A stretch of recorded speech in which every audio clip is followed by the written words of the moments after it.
ക്രിസ്തുവിൽ പ്രിയ സഹോദരങ്ങളെ, 2025 ഡിസംബറിലെ ക്രിസ്മസ് ഒരു പ്രത്യേകത നിറഞ്ഞതാണ്.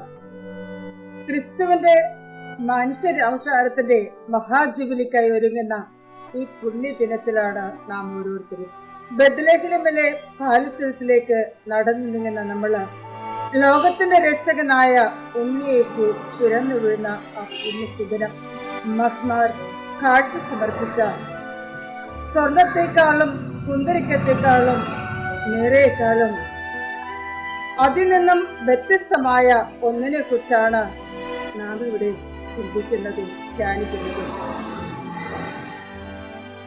ഇന്നത്തെ എന്റെ ചിന്തയ്ക്കാധാരം ഉണ്ണീശോയ്ക്ക് സമ്മാനമായി നൽകുന്നത് ഉണ്ണീശോയ്ക്ക് താഴ്ത്തല.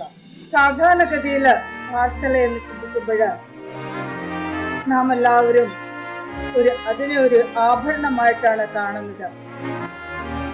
എന്നാല് ക്രിസ്തുവിന്റെ കാര്യത്തില് താഴ്ത്തല മറ്റൊരർത്ഥമാണ് നമുക്ക് നൽകുന്നത്.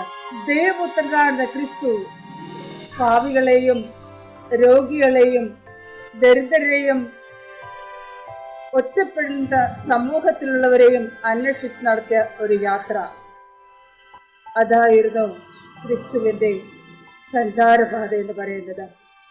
ഒറ്റപ്പെടല് പലപ്പോഴും ജീവിതത്തില് താങ്ങാനാവാത്ത ഒന്നാണ്.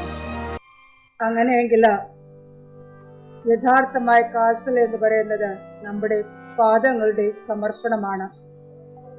നമ്മുടെ പാദങ്ങള് യഥാർത്ഥമായിട്ട് സഞ്ചരിക്കുകയാണെങ്കിൽ നമുക്കവിടെ സന്തോഷം കണ്ടെത്തുവാൻ സാധിക്കും.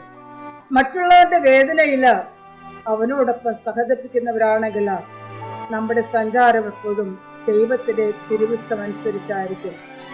അങ്ങനെ വരുമ്പോൾ നമുക്ക് കൊടുക്കാവുന്ന ഏറ്റവും വലിയൊരു ജീവിതം എന്ന് പറയുന്നത്, ഒരു വിശുദ്ധമായ ജീവിതം എന്ന് പറയുന്നത്, ദൈവത്തിന്റെ ഇഷ്ടമനുസരിച്ച് സഞ്ചരിക്കുമ്പോൾ അത് ദൈവത്തിന്റെ തിരുഹിതത്തിന് അനുസൃതമായിട്ടുള്ള ഒന്നായിരിക്കും.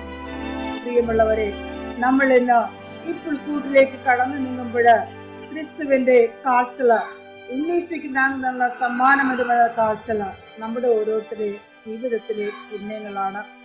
നാം ക്രിസ്തുവിന് വേണ്ടിയിട്ട് വരവിന് വേണ്ടി ഒരുങ്ങുമ്പോൾ നാം ഓരോരുത്തരും ഓരോ ദിനങ്ങളിലും സമർപ്പിക്കുന്ന ഓരോ പുണ്യങ്ങളാണ് നമ്മുടെ ജീവിതത്തിലെ ഏറ്റവും വലിയ മാതൃക. നമുക്കിന്ന് ചിന്തിക്കുവാൻ സാധിക്കുന്നതും അത് തന്നെയായിരിക്കണം. ലൂക്കായുടെ സുവിശേഷം 1-ാം അധ്യായം 39 മുതൽ 46 വരെയുള്ള വചനത്തില് നാം ധ്യാനിക്കുന്നുണ്ട്.